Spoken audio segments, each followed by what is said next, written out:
दोस्तों नमस्कार, स्वागत है आपका आपके अपने YouTube चैनल ज्ञान गंगा सावर में। दोस्तों झालावाड़ पढ़ रहे थे अपन, और झालावाड़ पढ़ते हुए अपन ने फर्स्ट पार्ट जो है इसका कंप्लीट कर लिया था। आज पहुंच गए अपन झालावाड़ जिला दर्शन के सेकेंड पार्ट, झालावाड़ जिला दर्शन के पार्ट नंबर 2 पर आज अपन पहुंच चुके थे। ठीक है दोस्तों, चलिए तो बिना वक्त गवाए सीधा टॉपिक पे चलते हैं।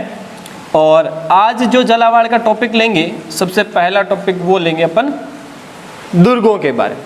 दोस्तों झालावाड़ में बहुत ही प्रसिद्ध दुर्ग है राजस्थान का, जिसको राजस्थान का जलदुर्ग कहा जाता है।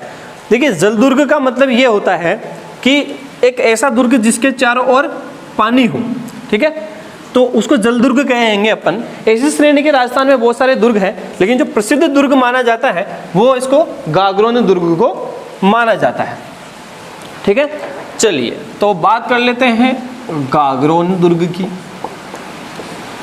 देखिए इसके बहुत सारे नाम मिलते हैं। गागरोन दुर्ग आप इसको कह लीजिए, डोडगढ़ कह लीजिए आप इसको, क्योंकि ये डोड शासकों के द्वारा बनवाया गया था दोस्तों, इसलिए आप इसको डोडगढ़ कह सकते हैं। दुलरगढ़ कह लीजिए, ठीक है। औरंगजेब के द्वारा दिया गया नाम मुस्तफाबाद, मुस्तफाबाद कह लीजिए, या मुस्तफाबाद दुर्ग कह लीजिए, मुस्तफागढ़ कह लीजिए, ठीक है। उसके बाद गरगराटपुर, नीचे लिख देता हूं मैं, गरगराटपुर, ये भी आप इसको कह सकते हैं। तो एक गागरोन दुर्ग के आपको इतने नाम मिलते हैं, गागरोन, डोडगढ़, दुलरगढ़, मुस्तफाबाद और गरगराटपुर। ये सभी नाम एक ही किले के हैं जो राजस्थान का प्रसिद्ध जलदुर्ग है गागरोन, उसके। ठीक है दोस्तों, काली सिंध, काली सिंध और आहू के संगम पर, काली सिंध और आहू के संगम पर ये दुर्ग है जो स्थापित है। किन दो नदियों के संगम पर? पूछा जा सकता है कि गागरोन दुर्ग किन दो नदियों के संगम पर स्थित है, तो काली सिंध व आहू नदी के संगम पर जो है वो गागरोन दुर्ग है। दोनों नदियां मध्य प्रदेश से आती हैं और गागरोन दुर्ग इन दोनों नदियों के संगम पर है। चलिए अब आगे बात करते हैं। राजस्थान का प्रसिद्ध जलदुर्ग है, राजस्थान का प्रसिद्ध जलदुर्ग है दोस्तों ये, ठीक है, जलदुर्ग की श्रेणी में आता है। राजस्थान का प्रसिद्ध जलदुर्ग है। और इसी दुर्ग के यहाँ के जो तोते प्रसिद्ध है, अपन ने बात करी थी मुकुंदराज के तोते, जिन्हों गागरोनी तोते कहा जाता है, वो तोते प्रसिद्ध है, जिनका वैज्ञानिक नाम अलेक्जेंड्रिया पैराकीट इनका वैज्ञानिक नाम है, वो भी आप ध्यान में रख सकते हैं। ठीक है दोस्तों, चलिए अब आपने एक शासक, बीकानेर के शासक हुए थे कल्याणमल, अपन ने बात करी थी उसकी नागौर दरबार के संदर्भ में अपन ने बात करी थी कि वो नागौर दरबार में उपस्थित हुए थे कल्याणमल। उनकी बात अपन करें तो उनके 2 पुत्र थे। एक पुत्र का नाम था राय सिंह, एक पुत्र का नाम था पृथ्वीराज सिंह राठौड़, ठीक है।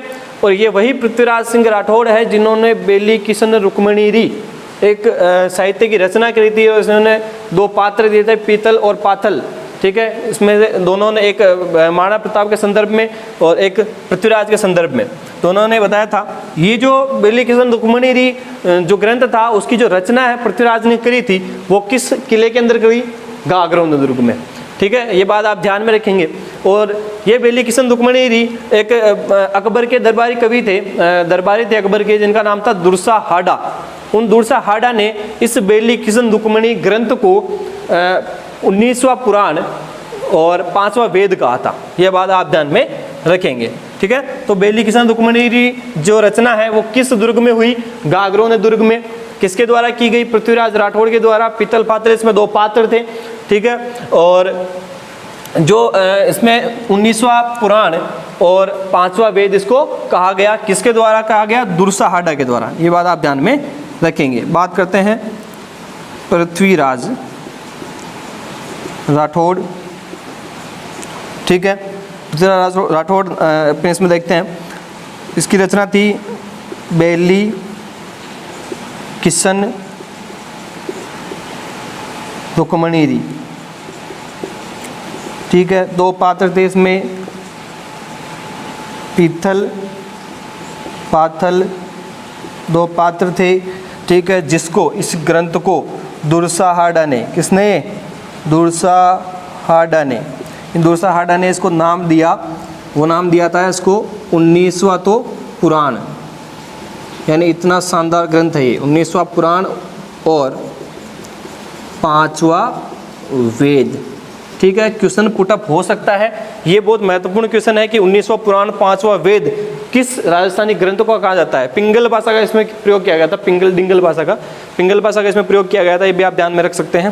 बेली किशन रुक्मणीरी जिसके रचयिता थे पृथ्वीराज राठौड़, और दुर्साहाडा ने इनको 19वां पुराण व 5वां वेद कहा था। इस ग्रंथ की जो रचना हुई थी वो गागरोन दुर्ग में हुई थी, ये बात आप ध्यान में रखेंगे।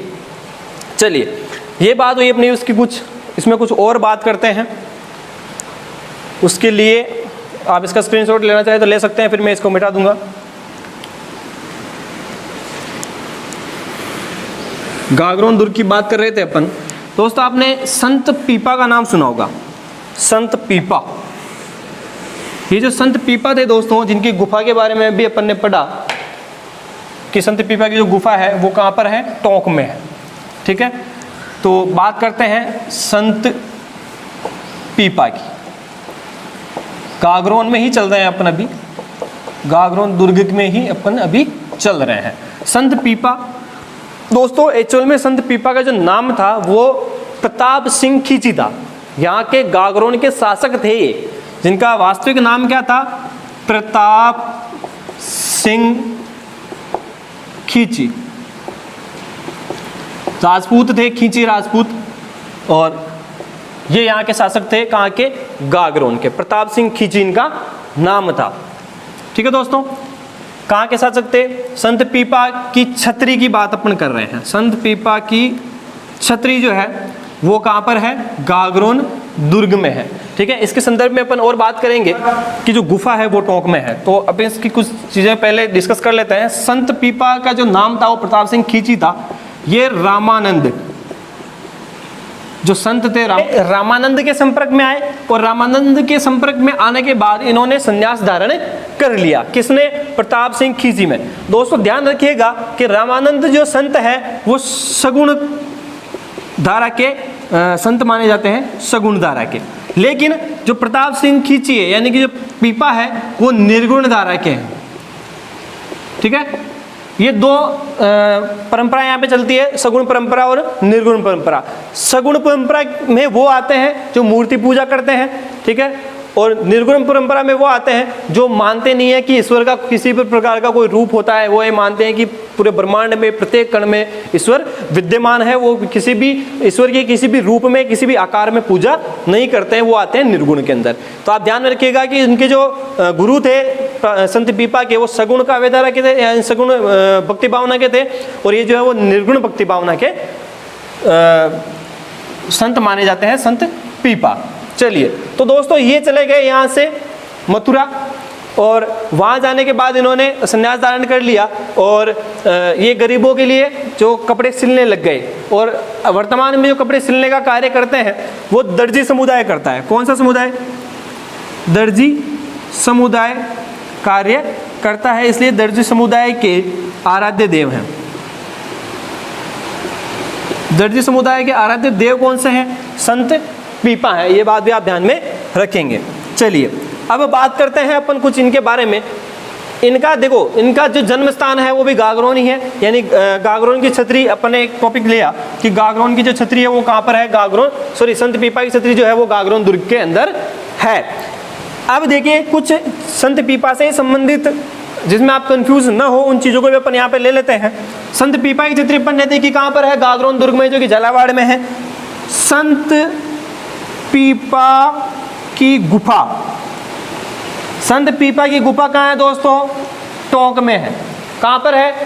टोंक में। देखिए, संत पीपा की गुफा टोंक में है। यहाँ पर इनको क्या क्या हुआ, इनका जीवन काल यहाँ पे कैसे व्यतीत हुआ, तो उसमें आप देख सकते हैं। यहाँ पर देखो, इन्होंने तपस्या करी। क्या करी? तपस्या। संत पीपा ने तपस्या कहाँ करी? संत पीपा की गुफा टोंक में, यहीं पर इनको ज्ञान प्राप्ति हुई। ठीक है, कहाँ पर? संत पीपा की गुफा में, और यहाँ पर ही इनका स्वर्गवास हुआ, यानी कि यहीं पर इनकी मृत्यु हुई।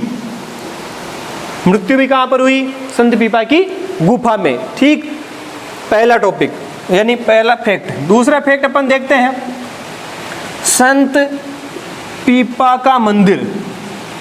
संत पीपा का मंदिर, दोस्तों संत पीपा का जो मंदिर है वो समदड़ी बाड़मेर का नाम आपने सुना होगा। समदड़ी बाड़मेर में इनका मंदिर है संत पीपा का, बिल्कुल भी डाउटफुल नहीं होना है। अगला फैक्ट देखते हैं, तीसरा, संत पीपा की पीठ या मठ जो है वो द्वारका गुजरात में है। द्वारका गुजरात में। ठीक है, तो अपन ने संत पीपा के बारे में जो फैक्ट देखे, 4 फैक्ट अपने पास में हो गए हैं। पहला फैक्ट, संत पीपा की छतरी कहाँ पर है? गागरोन दुर्ग में, झालावाड़ में। संत पीपा की गुफा, दूसरा फैक्ट जो कहाँ पर है? टोंक में है, यहीं पे इन्होंने तपस्या करी, यहीं इनको ज्ञान प्राप्त हुआ और यहीं पे इनकी मृत्यु हुई। संत पीपा का जो मंदिर है वो कहाँ पर है? समदड़ी बाड़मेर में है, और संत पीपा की पीठ या जो मठ है वो द्वारका गुजरात में है। ये कंप्लीट इंफॉर्मेशन है संत पीपा के लिए। ठीक है, दर्जी समुदाय के आराध्य देव माने जाते हैं। इनका मूल नाम प्रताप सिंह खींची था, जो गागरोन के शासक थे। ठीक है, रामानंद के शिष्य हुए। रामानंद सगुण काव्यधारा के, सगुण भक्तिधारा के थे संत, और ये जो प्रताप सिंह खींची निर्गुण भक्तिधारा के संत थे। ये बात करी अपन ने पीपा के बारे में। ठीक है दोस्तों, तो ये पीपा की जो छतरी है भी कहीं पर, कहाँ पर है? गागरोन दुर्ग में है। वापस अपन चलेंगे गागरोन दुर्ग में ही। ठीक है, संत पीपा की छतरी को मैं यहाँ से हटा देता हूँ, आगे बात करेंगे अपन।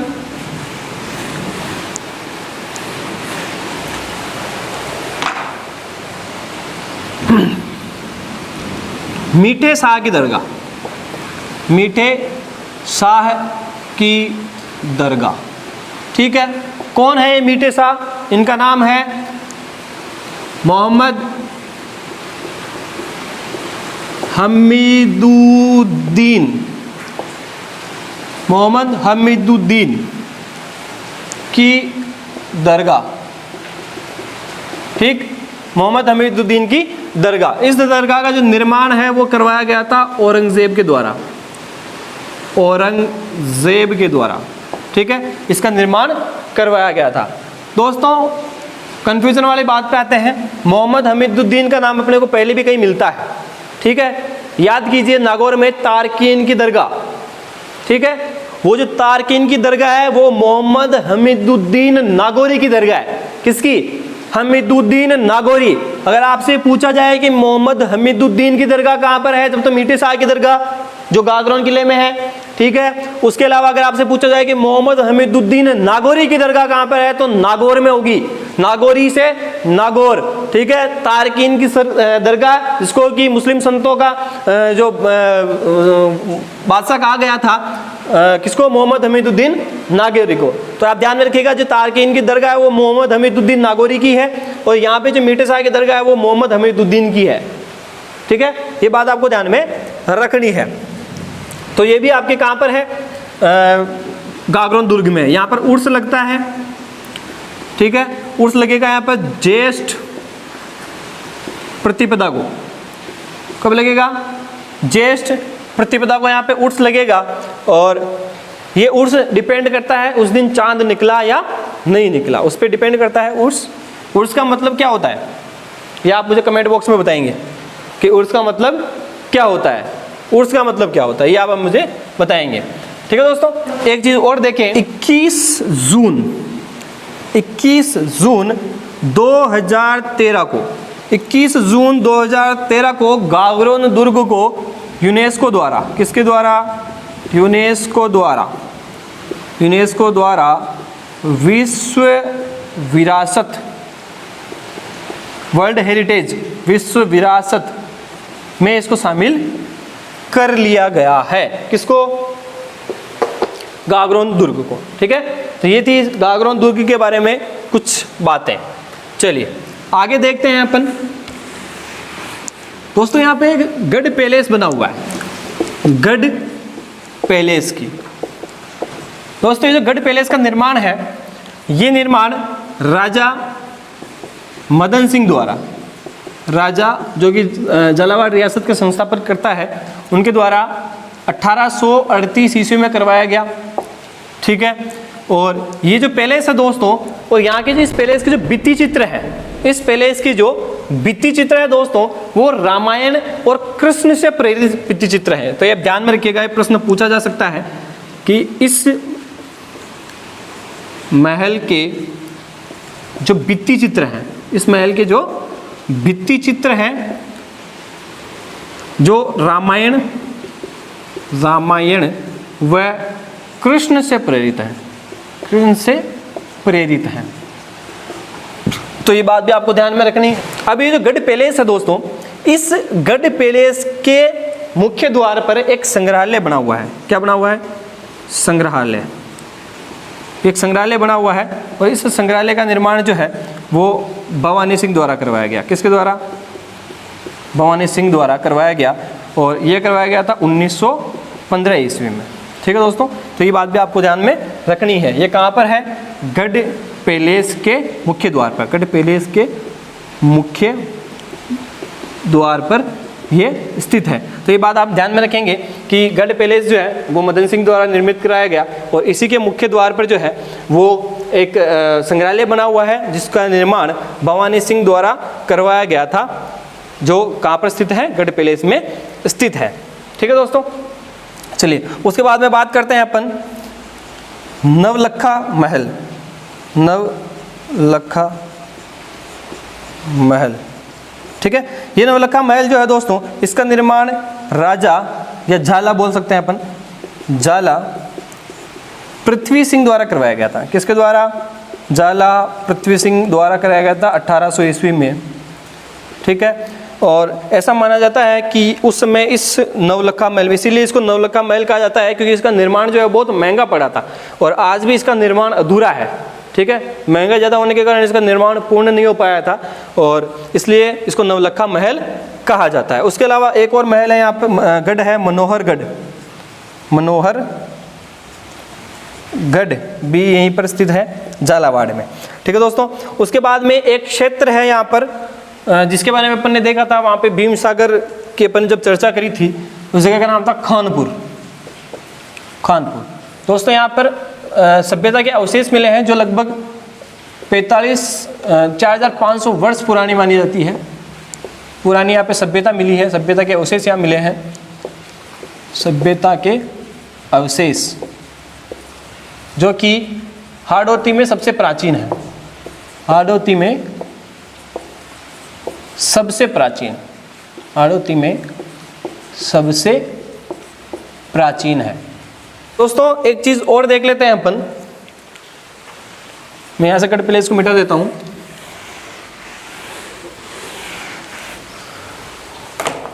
दोस्तों यहां पर एक काष्ठ का रेन बसेरा हुआ करता था। काष्ठ यानी लकड़ी का, काष्ठ का रेन बसेरा,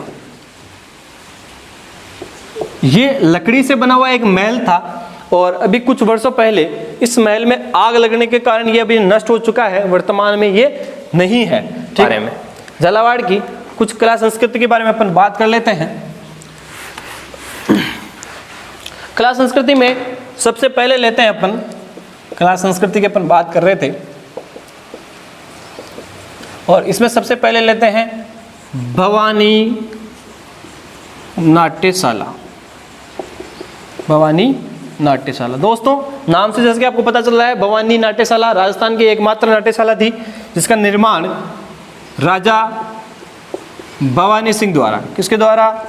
राजा भवानी सिंह द्वारा कब करवाई गई? 1921 ईस्वी में, 1921 ईस्वी में इसका निर्माण करवाया गया। ठीक है, और ये जो नाट्यशाला है ये पारसी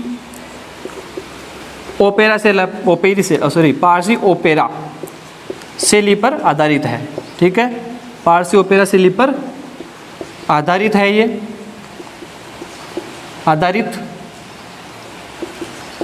राजस्थान की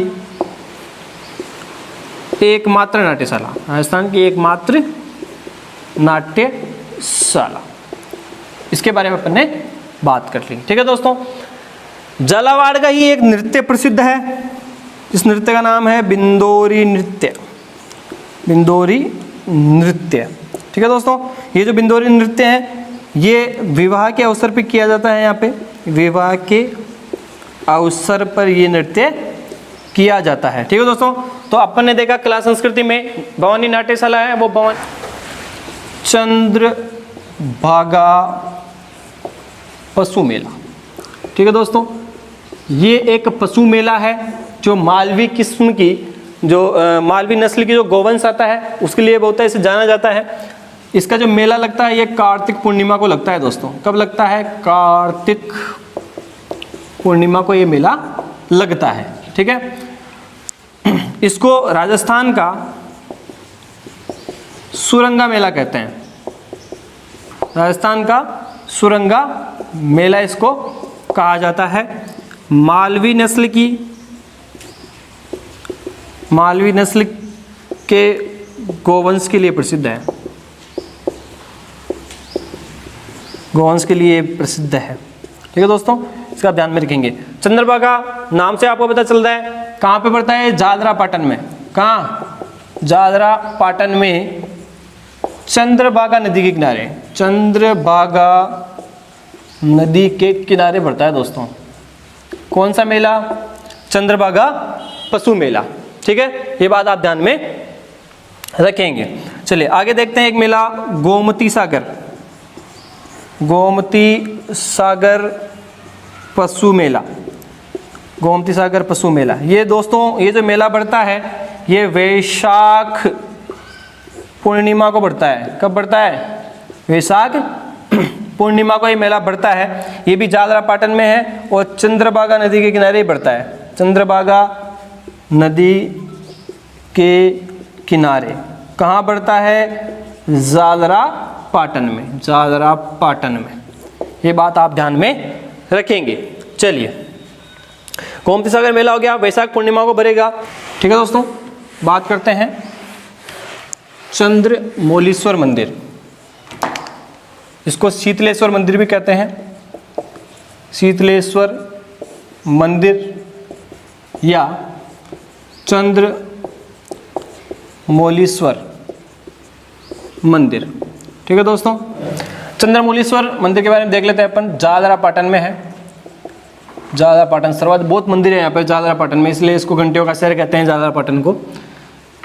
चंद्रभागा नदी के किनारे हैं। किस नदी के किनारे? चंद्रभागा नदी के किनारे। बात करते हैं निर्माण की। राजा दुर्गन के मंत्री वापक के द्वारा इसका निर्माण करवाया गया था 689 ईस्वी में। ठीक है, ये ऐसी चीज, ये जो चीज है ये बेकायदा इस मंदिर के वहां पे लिखी हुई है। इसलिए राजस्थान में जो तिथि युक्त देवालय हैं, तिथि युक्त का मतलब है कि राजस्थान में ऐसे मंदिर जिन पे तिथि लिखी हुई है कि ये मंदिरों का निर्माण कब हुआ, ऐसे मंदिरों में जो सबसे प्राचीन मंदिर है वो मंदिर कौन सा है? शीतलेश्वर मंदिर या चंद्रमौलीश्वर मंदिर है। यानी इसका एक फैक्ट आप लिख सकते हैं, तिथि युक्त देवालयों में सबसे प्राचीन मंदिर है ये। ऐसा आप लिख सकते हैं। ऐसा नहीं करें कि राजस्थान में सबसे प्राचीन मंदिर यही है, लेकिन जिन मंदिरों पे तिथि लिखी हुई है उन तिथि युक्त मंदिरों में जो सबसे प्राचीन मंदिर जो है वो शीतलेश्वर मंदिर या चंद्रमौलीश्वर मंदिर है, जो जालरा पाटन नदी में चंद्रभागा नदी के किनारे स्थित है। ठीक है, ये बात आपको ध्यान में रखनी है बिल्कुल कला संस्कृति के अंदर कि शीतलेश्वर मंदिर या चंद्रमौलीश्वर मंदिर कहाँ पर स्थित है। चलिए नेक्स्ट मंदिर की अपन बात कर लेते हैं, यहीं पे बात कर लेते हैं पद्मनाभ मंदिर। पद्मनाभ मंदिर या इसको वैष्णव मंदिर भी कहते हैं। कौन सा मंदिर? पद्मनाभ मंदिर या वैष्णव मंदिर इसको कहते हैं। दोस्तों इस मंदिर को कर्नल जेम्स टोड द्वारा, किसके द्वारा? कर्नल टोड द्वारा कर्नल टोड द्वारा इसको चार भुजा मंदिर कहा गया था। क्या मंदिर? कि भाई ये तो मंदिर कौन सा है? चार भुजा का मंदिर है। चार भुजा भगवान रहते हैं ना, उनका मंदिर इसको कहा गया था। ठीक है, ये बात भी आप ध्यान रखेंगे। सात सहेलियों का मंदिर जिसको अपन कहेंगे वो यही मंदिर है। ठीक है, तो इसका दूसरा नाम अपने को क्या मिलता है? दूसरा नाम अपने को मिलता है सात सहेलियों का मंदिर। सात सहेलियों का मंदिर। ठीक है दोस्तों, तो ये बात भी आपको ध्यान में रखनी है कि सात सहेलियों का मंदिर ही पद्मनाभ मंदिर है, वैष्णव मंदिर है। और इसके बारे में कुछ और बात कर लेते हैं। ये वैष्णव मंदिर है, इसलिए आपको पता चल रहा होगा कि ये विष्णु को समर्पित मंदिर है। दोस्तों यहाँ पर दो मूर्ति, मतलब मूर्ति एक है लेकिन उस मूर्ति के दो मुख हैं। ठीक है, तो यहाँ पर द्विमुखी मूर्ति है। कौन सी मूर्ति है? द्विमुखी मूर्ति। एक तरफ एक मूर्ति है जो शिव की है और शिव को इसमें तांडव करते हुए यानी तांडव मुद्रा में दिखाया गया है।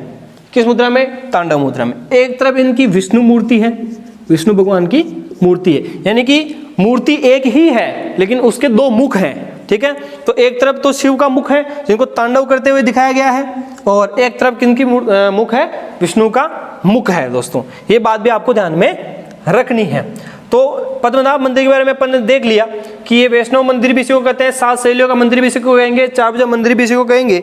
और दो शैली में इसमें जो है वो द्विमुखी मंदिर है। एक मुख एक तरफ जो है वो शिव का है, दूसरी तरफ विष्णु का है। बात करते हैं ये मंदिर किस शैली में बना हुआ है। तो ये कच्छप घात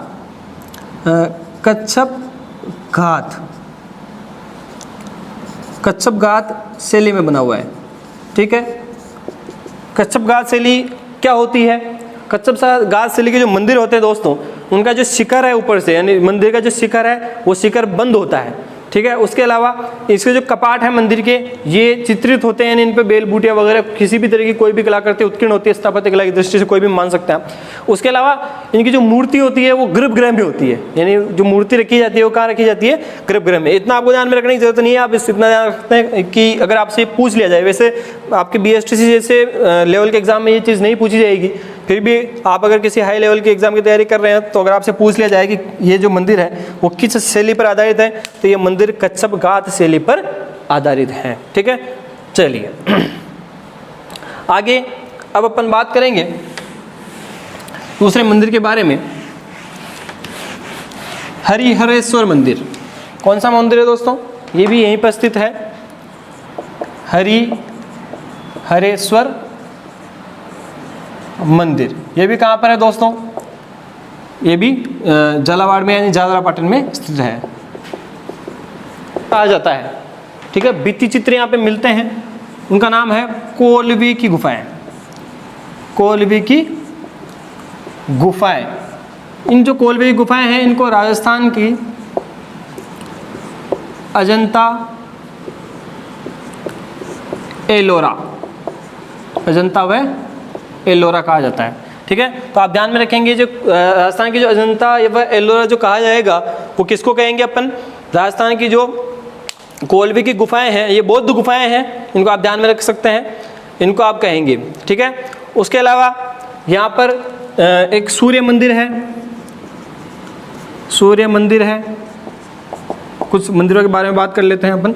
सूर्य मंदिर है, उसके अलावा कामखेड़ा के बालाजी, कामखेड़ा के बालाजी। ठीक है दोस्तों, ऐसा माना जाता है कि यहाँ पे प्रेतों की अदालत लगती है। किसकी अदालत? प्रेतों की अदालत यहाँ पे लगती है दोस्तों। ठीक है, ये भी आपको ध्यान में रखना है। झालावाड़ के कामखेड़ा ग्राम के बालाजी हैं ये, जहाँ पर ऐसा माना जाता है कि यहाँ पे प्रेतों की अदालत लगती है। सूर्य मंदिर यहीं पे है। ये जो सूर्य मंदिर है दोस्तों, अपना जो मेन सूर्य मंदिर है राजस्थान में वो ओसिया में है, सूर्य मंदिर जोधपुर में, और उसी शैली पे आधारित ये सूर्य मंदिर यहाँ पर है। तो ये जो कोलवी गुफाएं हैं ये बौद्ध गुफाएं हैं, जिनको राजस्थान की अजंता एलोरा कहा जाता है। क्यों कहा जाता है? कि इन गुफाओं में जो प्राप्त भित्ति चित्र हैं वो भी एक तरह से भित्ति चित्र, प्रसिद्ध भित्ति चित्र है, इस कारण इसको अजंता एलोरा की गुफाएं कहा जाता है। ठीक है दोस्तों, तो चलिए अब बात करते हैं अपन राजस्थान के कुछ अन्य फैक्ट के बारे में। कि जो परीक्षा की दृष्टि से महत्वपूर्ण है और आ सकते हैं। तो आपने देख लिया होगा, स्क्रीनशॉट ले लिया होगा, मैं इसको मिटा सकता हूँ। अब बात करते हैं अपन कुछ महत्वपूर्ण तथ्यों की। महत्वपूर्ण तथ्य देखिए, सबसे पहली चीज राजस्थान की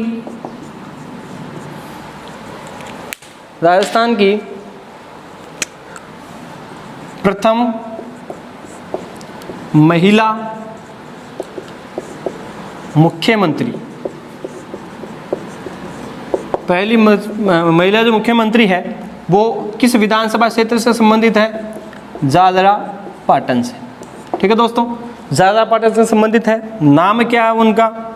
उन महिला का नाम क्या है? वसुंधरा राज्य। वसुंधरा राज्य, श्रीमती लगा दीजिए, बुरा ना मान जाए कहीं। ठीक है, श्रीमती वसुंधरा राज्य, ये कहाँ से संबंधित है? जालरा पाटन से संबंधित है। दोस्तों, झालावाड़ में राजस्थान का दूसरा साइंस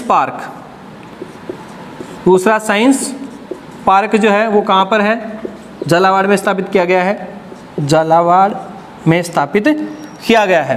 ठीक है दोस्तों, बात आप बिल्कुल ध्यान में रखेंगे। राजस्थान का पहला जो साइंस पार्क है वो कहाँ पर है? जयपुर में। कहाँ पर है दोस्तों? जयपुर में। और दूसरा जो साइंस पार्क जो स्थापित किया गया है वो कहाँ किया गया है? झालावाड़ में। राजस्थान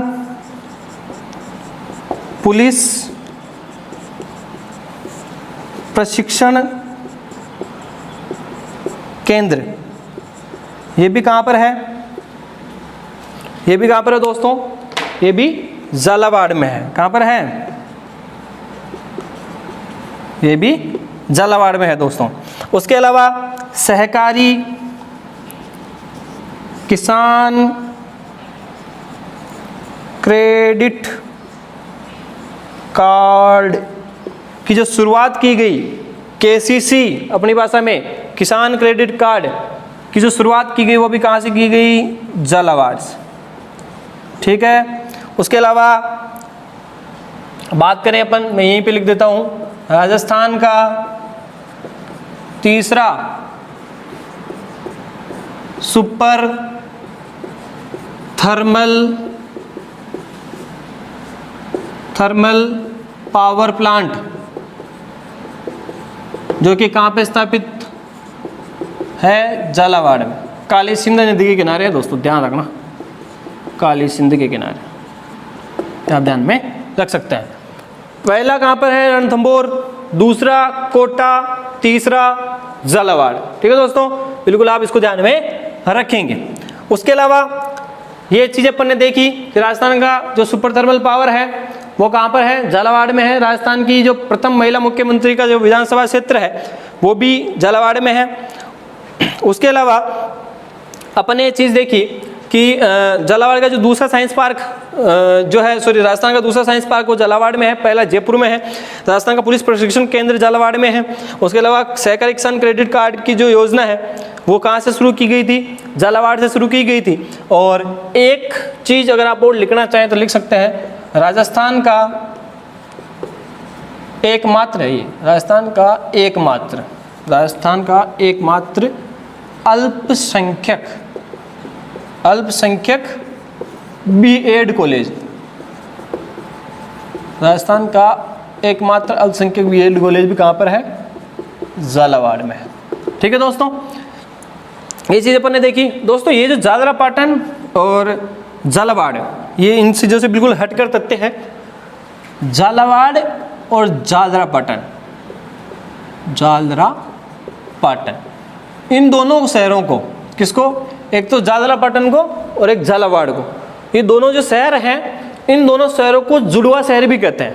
ठीक है, परीक्षा की दृष्टि से पूछा नहीं जाता है, फिर भी आपको ध्यान में रहना चाहिए। दोनों शहरों के मध्य जो दूरी है वो दूरी 5 से 7 किलोमीटर की दूरी है, यानी लगभग दोनों शहर हैं। अब जो आधुनिकता की वजह से जो बढ़ते हुए जा रहे हैं और आने वाले समय में हो सकता है एक ही हो जाए, दोनों के बीच में जो दूरी है 5 से 7 किलोमीटर की दूरी है, इसलिए इन दोनों शहरों को राजस्थान के जुड़वा शहर कहा जाता है। ठीक है, तो ये बात आप ध्यान में रख सकते हैं।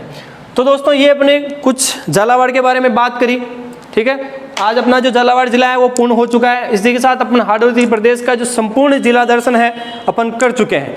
हाड़ौती जिला दर्शन में आपको कहीं भी कोई दिक्कत हो आप बेशक कमेंट बॉक्स में लिखें। क्वेश्चन जितने भी परीक्षा की दृष्टि से जिला अपने जिले पढ़े हैं अब तक, संबंधित जिले के वीडियो के डिस्क्रिप्शन में या वीडियो के जो आपका कमेंट बॉक्स रहता है उस कमेंट बॉक्स में आप संबंधित प्रश्नों का आदान प्रदान करें। इस चीज़ में आप अभी तक सचेत नहीं हुए हैं, ठीक है, परीक्षाएं नज़दीक हैं और तैयारी को बिल्कुल आप एकदम तूल दे लीजिए, इतनी भयंकर आपकी तैयारी होनी चाहिए, ठीक है दोस्तों। तो मिलते हैं नेक्स्ट जिले के साथ। अपन चलेंगे अब ब्रिज नगरी भरतपुर की तरफ, यानी अपन राजस्थान के सबसे छोटे संभाग भरतपुर के बारे में बात करेंगे अगले वीडियो में। जब तक के लिए आप लाइक कीजिए, शेयर कीजिए, कमेंट कीजिए। नमस्कार, धन्यवाद।